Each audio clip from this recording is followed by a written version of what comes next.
Hello friends, हमारे channel Hindi IT गुरु में आप सभी का स्वागत है। जैसा कि हम लोग इंग्लिश पढ़ रहे हैं, इंग्लिश के अंतर्गत प्रोनाउन चैप्टर को पढ़ रहे हैं। प्रोनाउन में हम लोग कुछ रूल को पढ़ चुके हैं। अब रूल नोट फर्स्ट में पढ़ेंगे। जब तुलना वाक्य ऑब्जेक्ट के रूप में हो तो एज तथा देन के बाद प्रोनाउन को ऑब्जेक्टिव केस में रखते हैं।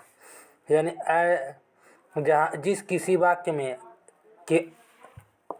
एज तथा एज देन का प्रयोग होगा तो उसमें ऑब्जेक्टिव केस में रखते हैं, ऑब्जेक्ट के अनुसार। तो he respect you more than me, तो यू के अनुसार यहाँ पे मी का प्रयोग होगा। फिर I love you as much as her, I knows you more than me, I like her more than him.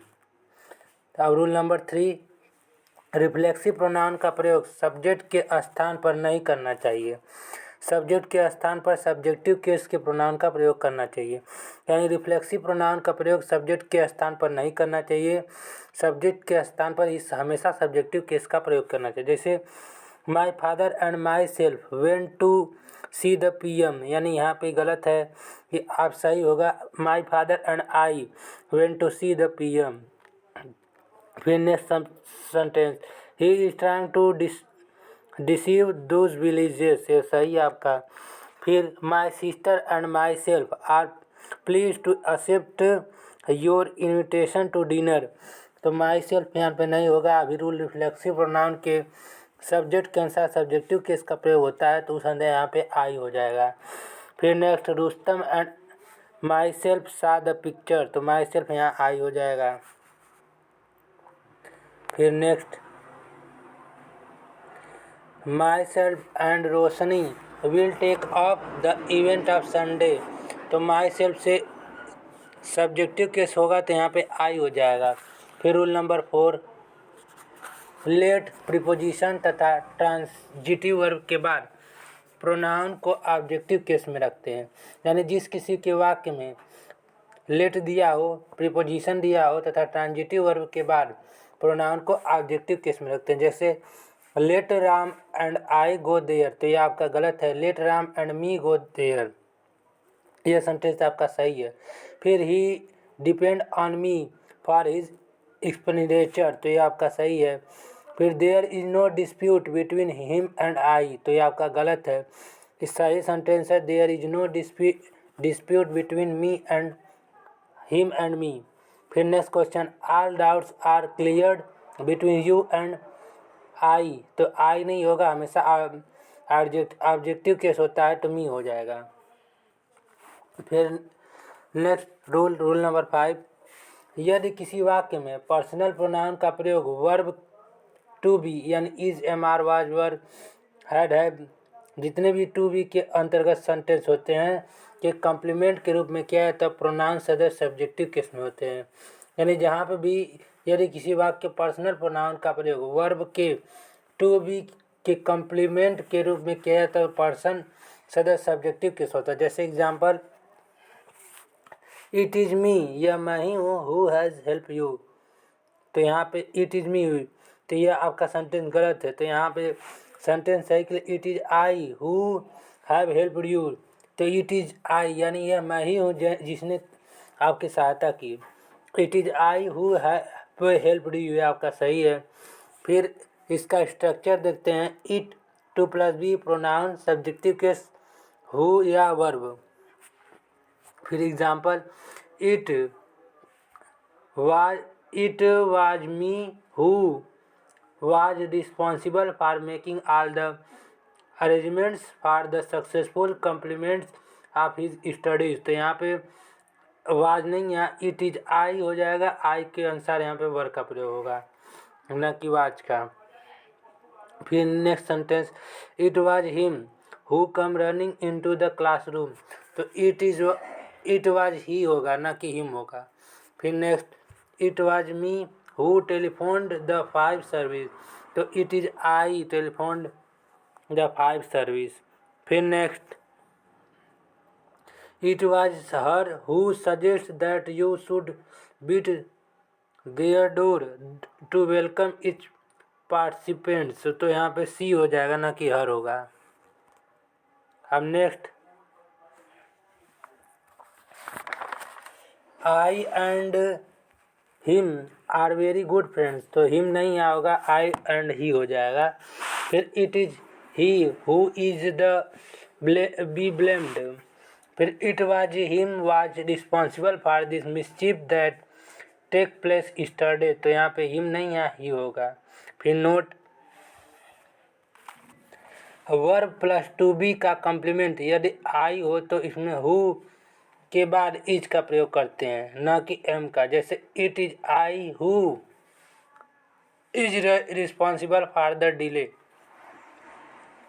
तो यहाँ पे आई के अनुसार एम का प्रयोग किया जाता है, न कि हु का। फिर it is I who is the blame for this bad situation, तो एम यहाँ पे हो जाएगा। फिर रूल नंबर 6, किसी वाक्य वर्ब के सब्जेक्ट के रूप में हमेशा सब्जेक्टिव केस के प्रोनाउन का प्रयोग होता है, न कि ऑब्जेक्टिव।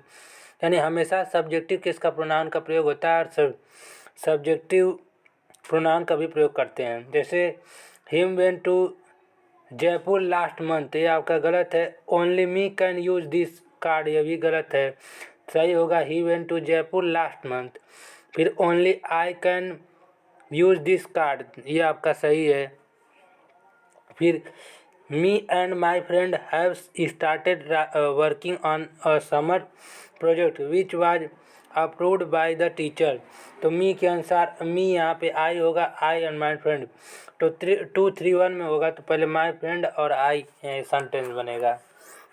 फिर me and my wife were at home last night, तो मी के अंदर यहाँ आई हो जाएगा, तो इसमें भी चेंज होगा माई वाइफ एंड आई। फिर next, me and my friend have started working on a summer project which was approved by our teacher, तो यहाँ पे भी मी के जगह पे आई हो जाएगा और इसमें भी सीरियल नंबर चेंज होगा, माई फ्रेंड एंड आई हो जाएगा। फिर only me can solve the problem, तो आई के अनुसार यहाँ पे आई हो जाएगा। Me and Anshita are going to the mall, तो मी के जगह पे आई होगा और इसमें भी अंशिता पहले आएगा और आई बाद में। फिर next rule number 7, personal pronoun का पर्सन, नंबर और जेंडर सदैव उसी नाउन के अनुसार प्रयोग होता है जिसके लिए पर्सनल प्रोनाउन का प्रयोग होता है। यानी पर्सनल प्रोनाउन का पर्सन या नंबर जेंडर सदैव हमेशा नाउन के अनुसार ही परिवर्तन होता है जिसके लिए पर्सनल प्रोनाउन का प्रयोग होता है। जैसे if the teacher is good the student will respond possibility to him.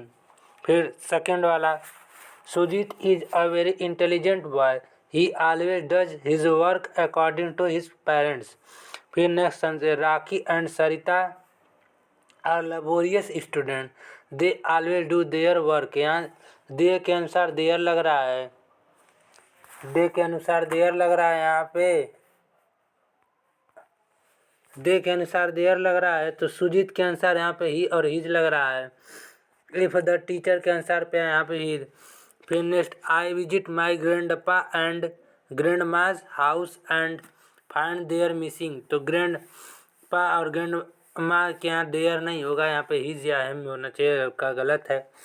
फिर next sentence, one should have their teach checked every 6 month, तो वन के अनुसार यहाँ पे सब्जेक्टिव को वंस होता है। फिर the chairman of all public sector bank meet senior RBI official to give its suggestions regarding importance of the new policy, तो इट्स के जगह पे हिज का प्रयोग होगा, न कि इट्स का। फिर only should look after their parents, तो look one should say start हुआ है तो वन देयर के अनुसार वंस का प्रयोग होगा। फिर the lion kill the animal and it his meat, तो इट्स हो जाएगा, ना कि हिज होगा। फिर one must obey his parents, तो वन हिज के यहाँ वंस हो जाएगा। फिर one should exercise their right to vote, तो वंस यहाँ पे हो जाएगा एक्सरसाइज देयर के स्थान पे। फिर the centre should revisit their draft and incorrect the inputs of the report submitted by the standing committee on an external novel, तो यहाँ देयर के यहाँ इट्स का प्रयोग होगा। अब आगे चिल्ड्रेन शुड ओबे देयर पेरेंट्स। अब नेक्स्ट वीडियो में हम यूज ऑफ इट का प्रयोग करेंगे। तब तक के लिए धन्यवाद।